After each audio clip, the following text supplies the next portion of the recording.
గౌరవ ముఖ్యమంత్రి గారు మరి ముఖ్యమంత్రి అయిన తర్వాతనన్నా కొద్దిగా మర్యాదకరంగా మాట్లాడతారేమో అనుకున్న అధ్యక్ష. కానీ కొన్ని ఊహించలేము అధ్యక్ష, కొన్ని ఊహించలేము. ఎందుకంటే కొంతమందికి అది సాధ్యం కాదు. ఎందుకంటే వారికి అర్థమైంది అధ్యక్ష. ఎందుకంటే తెలంగాణ తెచ్చిన నాయకుడిని పట్టుకొని కల్వకుంట్ల చంద్రశేఖర్ రావు అని ఏకవచనంతో మాట్లాడతారు. తెలంగాణను వ్యతిరేకించిన వాళ్ళనేమో గారు గారు అని మాట్లాడినప్పుడే అర్థమైంది అధ్యక్ష వారి సంస్కారం ఏందో, వారి పరిజ్ఞానం ఏందో అర్థమైంది అధ్యక్ష. అచ్చోసిన ఆంబోతు, ఇది ఒక ముఖ్యమంత్రి మాట్లాడిన మాట. అచ్చోసిన ఆంబోతు అధ్యక్ష. ఎవరు అధ్యక్ష అచ్చోసిన ఆంబోతు? చీమలు పెట్టిన పుట్టలో దూరిన పాము అధ్యక్ష. కాంగ్రెస్ అనే పార్టీలో పాపం మా బట్టన్న, మా శ్రీధర్ అన్న, మా దామోదర్ అన్న, మా ప్రభాకర్ అన్న, అదేవిధంగా మా ఉత్తమన్న, మా కోమటిరెడ్డి వెంకటరెడ్డి అన్న, మా దామోదర్ అన్న, వీళ్ళందరూ కలిసి పెట్టిన పార్టీలో ఇవాళ దూరి ముఖ్యమంత్రి పదవి తీసుకుని ఆయన చీమలు పెట్టిన పుట్టలో పాముల గురించి మాట్లాడితే చాలా చండాలంగా ఉంటుంది సార్. దయచేసి ఇంకొక మాట అధ్యక్ష. అధ్యక్ష, ఎన్ఆర్ఐలు నాన్ రిలయబుల్ అన్నారు అధ్యక్ష. ఎన్ఆర్ఐలు నాన్ రిలయబుల్ ఇండియన్స్ అన్నారు. నాన్ రిలయబుల్ ఇండియన్ అంటే అధ్యక్ష నేను అడుగుతున్నా, ఎవరు అధ్యక్ష ఎన్ఆర్ఐలకు టికెట్లు అమ్ముకున్నది? ఎవరు అధ్యక్ష ఎన్ఆర్ఐలకు టికెట్లు అమ్ముకున్నది? ఎవరికి తెలియదు అధ్యక్ష ఇది? అధ్యక్ష నేను ఇంకొక మాట కూడా అధ్యక్ష, పేర్లు అధ్యక్ష అధ్యక్ష please please please please please అధ్యక్ష ఇప్పుడు అధ్యక్ష గౌరవ శాసనసభ్యులు హరీష్ రావు గారు నా పేరు తీసిండ్రంటే నేను అవకాశం ఇచ్చిన. మంత్రి గారు పేరు తీసిండ్రు, మంత్రి గారికి అవకాశం ఇద్దాం మనం. Please please please please please please sir, నేను ఎక్కువ మాట్లాడాను సార్. రెండే అంశాలు మీరు ప్రస్తావించారు. నా పేరే కానీ బట్టి గారి పేరే కానీ వీళ్ళందరి పేరు ప్రస్తావిస్తూ వీళ్ళందరినీ కాదని చెప్పి గౌరవ రేవంత్ రెడ్డి గారు ముఖ్యమంత్రి అని చెప్పి కాంగ్రెస్ పార్టీకి ఒక చరిత్ర ఉంది అధ్యక్ష. చరిత్ర ఏంది అంటే ప్రభుత్వం పార్టీలో మెజారిటీ ఉన్నప్పుడు మేము ఎప్పుడు కూడా హైకమాండ్కి అప్పచెప్తాము. హైకమాండ్ ఒక నిర్ణయం తీసుకుంటే ఆ నిర్ణయానికి మేము శిరసా వహిస్తాము, అది మేము పాటిస్తాము అధ్యక్ష. ధన్యవాదాలు. గౌరవ కేటీఆర్ గారు. మేం చెప్పింది అదే అధ్యక్ష, మేం చెప్పింది అదే. తెలంగాణ ప్రజలు ఎన్నుకున్న ముఖ్యమంత్రి కాదు, ఢిల్లీ నామినేట్ చేసిన ముఖ్యమంత్రి అనే చెప్తున్నాను. నేను కూడా కదే చెప్పాను. నేను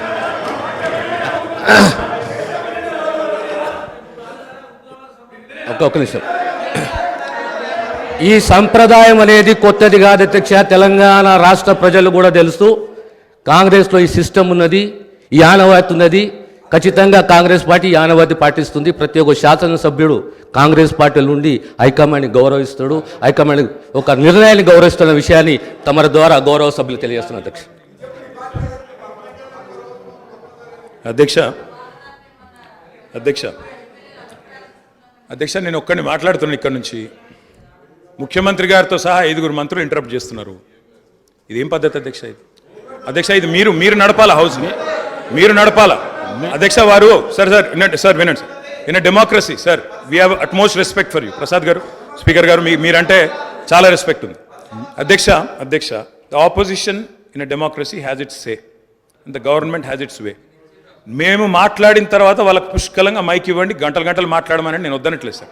కానీ ఈ రకంగా ఒక వ్యక్తి మాట్లాడుతుంటే, ఒక సభ్యుడు మాట్లాడుతుంటే ముఖ్యమంత్రి గారితో సహా 5 మంత్రులు లేచి ప్రభాకర్ గారు, దామోదర్ గారు, శ్రీధర్ బాబు గారు, బట్టి గారు, ముఖ్యమంత్రి గారు అందరూ మాట్లాడితే గౌరవ కేటీఆర్ గారికి నా సూచన సార్, గవర్నర్ ప్రసంగం విషయంలో దాన్ని మాట్లాడుతున్నా సార్. నేను వారు మాట్లాడిన దాన్ని మాట్లాడుతున్నాను. ఈ డీవియేషన్ రాదు మనకు. నేను అదే అండి, వారు మాట్లాడింది రైట్ ప్లీజ్ సార్. ఎన్ఆర్ఐలు నాన్ రిలయబుల్ ఇండియన్స్ అన్నారు. మరి ప్రపంచవ్యాప్తంగా ఉన్న ఎన్ఆర్ఐలు గమనించాలా. కాంగ్రెస్ పార్టీకి ఎన్ఆర్ఐల మీద ఉన్న గౌరవం, ఎన్ఆర్ఐల పట్ల ఉన్న ప్రేమ, గౌరవ ముఖ్యమంత్రి గారికి ఉన్న ప్రేమ గమనించాలని నేను కోరుతా ఉన్నా. ఇంకొక మాట అధ్యక్ష, ఎన్ఆర్ఐలు అన్నారు అధ్యక్ష.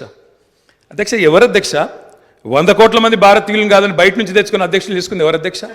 బయట దేశం వాళ్ళని తెచ్చుకున్న అధ్యక్షులు చేసుకున్న దుస్థితిలో ఉన్న కాంగ్రెస్ పార్టీ ఎన్ఆర్ఐల గురించి మాట్లాడితే ఎట్లా అధ్యక్ష?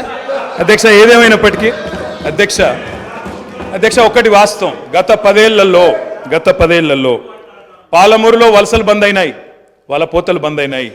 14 రాష్ట్రాల నుంచి కూలీలు వచ్చి వాళ్ళ తెలంగాణలో నాట్లేస్తున్న విషయం వాస్తవం కాదా? 14 రాష్ట్రాల కూలీలు అధ్యక్ష. మీరు నల్లగొండలో ఫ్లోరైడ్ బండ నల్లగొండ గుండె మీద పెట్టిపోతే ఆ ఫ్లోరైడ్ బండను దించింది కేసీఆర్ కాదా? ఆ విషం నీళ్ళ పీడ విరగడ చేసింది కేసీఆర్ కాదా? తెలంగాణను ఫ్లోరోసిస్ రహిత రాష్ట్రంగా పార్లమెంటులో ప్రకటించింది కేంద్ర ప్రభుత్వం కాదా? ఇది అబద్ధం అంటారా? సడుగులు విరిగిన సాలెల మగ్గానికి మంచి రోజులు తెచ్చింది కేసీఆర్ ప్రభుత్వం కాదా? ఇవాళ నేతన్నల ఆత్మహత్యలతో సిరిసిల్లను మీరు ఉరిసిల్లగా చేస్తే దాన్ని మళ్ళీ తిరిగి సిరిశాలగా చేసింది కేసీఆర్ ప్రభుత్వం కాదా? కునారిల్లిపోయిన కుల వృత్తులకు కొత్త ఊపిరులు ఊదింది కేసీఆర్ ప్రభుత్వం కాదా? కాలే కడుపుతో అర్ధాకలితో ఎవ్వరు వండుకోవద్దని చెప్పి మానవీయ కోణంలో ఆలోచించి సంక్షేమంలో స్వర్ణయుగం సృష్టించింది, ఆసరగా నిలబడ్డది కేసీఆర్ ప్రభుత్వం కాదా? 200 రూపాయల పెన్షన్ను 2000 చేసింది కేసీఆర్ ప్రభుత్వం కాదా? అధ్యక్ష నిన్న గ్రామీణాభివృద్ధి గురించి మాట్లాడుతూ ఈ ప్రభుత్వం ప్రాపగాండాకు ఎక్కువ పెద్దపీట వేసిందన్నారు అధ్యక్ష వాళ్ళ హయాంలో 50 ఏళ్లలో అధ్యక్ష ఒక్క గంగదేవి పల్లె చెప్పుకుందరు, ఒక అంకాపూర్ చూపెడుదురు. అది కూడా పాప మా గ్రామస్తులు చేసుకున్నారు, వీళ్ళు చేసింది ఏం లేదు. కానీ మా హయాంలో మా 10 ఏళ్లలో గర్వంగా చెప్తున్నా సార్, 3% కంటే తక్కువ జనాభా ఉన్న తెలంగాణ జాతీయ పంచాయతీ అవార్డులలో 30% అవార్డులు గెలుచుకునే విధంగా ప్రభుత్వాన్ని నడిపినాం. పల్లె ప్రగతిని చేసి చూపెట్టినాం, కావాలంటే చూసుకోవచ్చు. ఏ పల్లెకు పోయినా ట్రాక్టర్లు, ట్యాంకర్లు, ఏ పల్లెకు పోయినా ట్రాలీలు, ఏ పల్లెకు పోయినా డంపింగ్ యార్డులు, ఏ పల్లెకు పోయినా ఇంటి ముంగటయ్యాల నీళ్లు, బ్రహ్మాండంగా చెట్లు. ఇవి వాస్తవాలు కాదా అధ్యక్ష? ఇవాళ మీరు ఎంజాయ్ చేయండి, పర్వాలేదు. 10 ఏళ్ల తర్వాత ఎంజాయ్ చేయండి. సర్పంచులకు ఇది ఇస్తాం, మాజీలకు అది ఇస్తాం, బస్సు ఫ్రీ, బంగారం ఫ్రీ, బండి ఫ్రీ అని చెప్పి ఓట్ల కోసం చాలా చెప్పారు అధ్యక్ష. సంతోషం, చేయండి, మేము వద్దంటలేదు. నిర్మాణాత్మకమైన సూచనలు చేయమన్నారు, తప్పకుండా చేయండి. మీ మేనిఫెస్టోలోని ప్రతి హామీని నిలబెట్టుకోండి. We welcome it, we will support you. తప్పకుండా సపోర్ట్ చేస్తాం అధ్యక్ష. గత 10 ఏళ్లలో రక్తాన్ని రంగరించినాం, మెదళ్లను కరిగించినాం, ప్రాణం పెట్టి పనిచేసినాం. కాబట్టే ఇవాళ ఒక్కొక్క రంగంలో భారతదేశంలోనే తెలంగాణ అగ్రగామిగా ఉన్నది అధ్యక్ష. ఐటీ రంగంలో నిన్న వారు చెప్పినారు అధ్యక్ష, వారి అవగాహన, వారి పరిజ్ఞానం ఎంతుందో దాన్ని బట్టే చెప్పచ్చు. నేనేం చెప్పినారు అధ్యక్ష గవర్నర్ ప్రసంగంలో? ITIR వచ్చి ఉంటే ఏదో జరిగి ఉండేది. అసలు ITIR అంటే అక్కడ కూర్చున్న వాళ్ళని ఒక్కరికైనా తెలుసా అధ్యక్ష? అసలు అది ఏందో తెలియదు అధ్యక్ష. నేను అడుగుతా ఉన్నా, ఇన్ఫర్మేషన్ టెక్నాలజీ ఇన్వెస్ట్మెంట్ రీజన్ ఏం చెప్పిన అధ్యక్ష? అందులో ఇన్ఫర్మేషన్ టెక్నాలజీ ఇన్వెస్ట్మెంట్ రీజన్ ప్రపోజల్లో 2013లో ఆనాడు UPA ప్రభుత్వం పెట్టినప్పుడు ఏం చెప్పారు అధ్యక్ష? అందులో ITIR అనేది కనుక వస్తే 2035వ సంవత్సరం కల్లా, 2035 అంటే ఇంకా 11 ఏళ్ల తర్వాత, 12 ఏళ్ల తర్వాత మనం అంటే ఉమ్మడి ఆంధ్రప్రదేశ్, ఆ రోజు ఇంకా తెలంగాణ అన్న మాట లేదు 2013లో, ఉమ్మడి ఆంధ్రప్రదేశ్గా మనం 2,09,000 కోట్ల ఎగుమతులకు చేరుకుంటాం 2035 కల్లా అని చెప్పారు ITIR ప్రపోజల్లో. కానీ అధ్యక్ష మా ప్రభుత్వ పనితీరు వల్ల, మా గౌరవ పెద్దలు కేసీఆర్ గారి పనితీరు వల్ల 2022-23 సంవత్సరానికే 2,41,000 కోట్లకు IT ఎగుమతులను చేర్చింది మా ప్రభుత్వం అధ్యక్ష. ITIR లేకున్నా కేంద్రంలో ఉన్న బీజేపీ మోకాలు అడ్డం పెట్టినా అధ్యక్ష ఆ 2035 టార్గెట్ను ITIR ఇయ్యకపోయినా సాధించిన ఘనత మా ప్రభుత్వానిది, మా నాయకుడు కేసీఆర్ది అనే మాట నేను గుర్తు చేస్తా ఉన్నా అధ్యక్ష. విచిత్రం ఏంటంటే మేము వాస్తవాలు చెప్తుంటే వాళ్ళకి బాధ అవుతుంది. అభ్యుదయం అంటే అర్థం తెలియని వాళ్ళు ఇవాళ అవాస్తవాలు చెప్తుంటే మేము చూస్తా కూర్చోవాలన్నా సార్, నిజాలు చెప్పాల్సిన బాధ్యత మా మీద ఉన్నది అధ్యక్ష. వారు చెప్పారు నిన్న మేము 2 గ్యారంటీలు అందులో చెప్పినారు, ఏది గవర్నర్ గారి ప్రసంగంలో 2 గ్యారంటీలు ఆల్రెడీ అమలు చేసినామన్నారు అధ్యక్ష. ఇది అధ్యక్ష వాళ్ళు ఇచ్చిన 6 గ్యారంటీలు ఇవి. ఇక్కడ కూర్చున్న ముఖ్యమంత్రి గారు సంతకం పెట్టినరు, ఉప ముఖ్యమంత్రి గారు కూడా సంతకం పెట్టినరు. 6లో 2 అమలైపోయినాయి అన్నారు అధ్యక్ష. ఏంది అధ్యక్ష? మహాలక్ష్మిలో ఏం చెప్పినరు?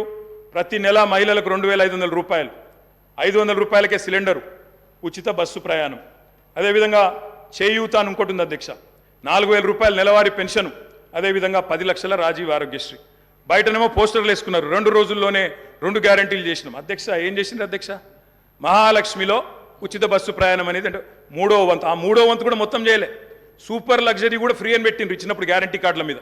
ఇచ్చింది మాత్రం ఈరోజు పల్లె వెలుగు, సిటీ బస్సులు, ఆర్డినరీ బస్సులు, ఎక్స్ప్రెస్ బస్సులు తప్ప లగ్జరీ లేదు, గరుడ లేదు అధ్యక్ష. ఇంకోటి మరి నేను అడుగుతా ఉన్నా, రాష్ట్రంలోని మహిళలందరి తరపున ఎవరైతే మీకు ఓటేసినారో వారందరి తరపున, ఓటు వేయని వారి తరపున కూడా అధ్యక్ష ఈ 2,500 రూపాయలు మహిళలకు ఇచ్చే కార్యక్రమం 2012లో వాళ్ళే కంచెలేసి 2023లో వాళ్ళే తీసి ఏదో చేసినామంటే ప్రజలంతా పిచ్చివాళ్ళు కాదు అధ్యక్ష, అన్ని గమనిస్తూ ఉన్నారు అధ్యక్ష. నేను ఒకటే అంటా ఉన్నా అధ్యక్ష, వారు ఎన్ని చెప్పినారంటే అధ్యక్ష మాటలు, ఇగో మా బట్టన్న గ్యారంటీ ఇవ్వడమే కాకుండా గ్యారంటీ మీదకి అఫిడవిట్ ఇచ్చిండు సార్. 100 రూపాయల బాండ్ పేపర్ మీద మొత్తం మధిర నియోజకవర్గంలో మా బట్టన్న మొత్తం అఫిడవిట్ ఇచ్చుకుంటూ తిరిగిండు. ప్రజలు నమ్మతలేరో నమ్ముతారో నమ్మరో అని చెప్పి అఫిడవిట్ ఇచ్చిండు అధ్యక్ష. నో ప్రాబ్లం, తప్పకుండా వారు చేయాలనే కోరుతున్నాం, చేస్తే పూర్తిగా సహకరిస్తామని చెప్పి కూడా తెలియజేస్తా ఉన్నాం. ఇవాళ నాయకుడు రాహుల్ గాంధీ గారు చెప్పారు అధ్యక్ష, మొట్టమొదటి క్యాబినెట్లోనే 6 గ్యారంటీలకు చట్టబద్ధత తెస్తాం, మెగా డిఎస్సి మొట్టమొదటి క్యాబినెట్లోనే ఇస్తాం, 6 నెలల్లో డిఎస్సి పూర్తి చేస్తాం, రిక్రూట్మెంట్ చేస్తాం. మొట్టమొదటి క్యాబినెట్. ఇప్పుడు 3 క్యాబినెట్లు అయినట్టున్నాయి అధ్యక్ష. మరి మొదటి క్యాబినెట్ ఎడవైందో, 6 గ్యారంటీలకు చట్టబద్ధత ఎడవైందో చెప్పాలి అధ్యక్ష. అధ్యక్ష రాహుల్ గాంధీ గారు చెప్పారు ఆదిలాబాద్లో, ఏం చెప్పారు అధ్యక్ష, 24 గంటల్లోనే, ఇది నేను చెప్తలేను అధ్యక్ష, హిందుస్థాన్ టైమ్స్ రాసింది, 24 గంటల్లోనే 2 లక్షల రూపాయల రుణమాఫీ చేస్తాం రైతులకు. ఇది రాహుల్ గాంధీ గారు చెప్పిన మాట, నిలబెట్టాలని చెప్పి నేను కోరుతా ఉన్నా. 24 గంటలు కాకపోయినా 24 రోజుల్లోనైనా నిలబెట్టండి అని చెప్పి నేను కోరుతా ఉన్నా అధ్యక్ష. వారు చెప్పినారు కౌలు రైతులకు బీమా రుణాలు, కౌలు రైతులకు బీమా, కౌలు రైతులు ఎదురు చూస్తున్నారు రాష్ట్రంలో, మరి రుణాలు ఇవ్వమని కోరుతా ఉన్నారు అధ్యక్ష. ఇది రేవంత్ రెడ్డి గారు చెప్పారు, కేసీఆర్ ఉంటే 5,000 వస్తాయి, కేసీఆర్ ఓడిపోతే 15,000 వస్తాయని చెప్పి డిసెంబర్ 9 నాడు స్వయంగా రేవంత్ రెడ్డి గారు చెప్పారు. ముఖ్యమంత్రి పదవిలో కూర్చున్నారు, మరి వారు డిసెంబర్ 9 దాటిపోయినట్టుంది, ఈరోజు డిసెంబర్ 16 అనుకుంటా, 15,000 ఎడబోయినాయని చెప్పి రైతులు అడుగుతా ఉన్నారు. రేవంత్ రెడ్డి గారు మీరు సమాధానం చెప్పేటప్పుడు చెప్పాలని కోరుతా ఉన్నాం అధ్యక్ష. వారు చెప్పారు బీసీలకు 1,00,000 కోట్లు, బీసీలకు సబ్ ప్లాన్ తెస్తాం, బీసీలకు ఎంబీసీ మంత్రిత్వ శాఖ తెస్తాం, బీసీలకు మేము బ్రహ్మాండంగా 1,00,000 కోట్లు కేటాయిస్తాం, సబ్ ప్లాన్ తెస్తామన్నారు. నిలబెట్టుకోండి, వెల్కమ్ చెప్తాం, తప్పకుండా స్వాగతిస్తాం.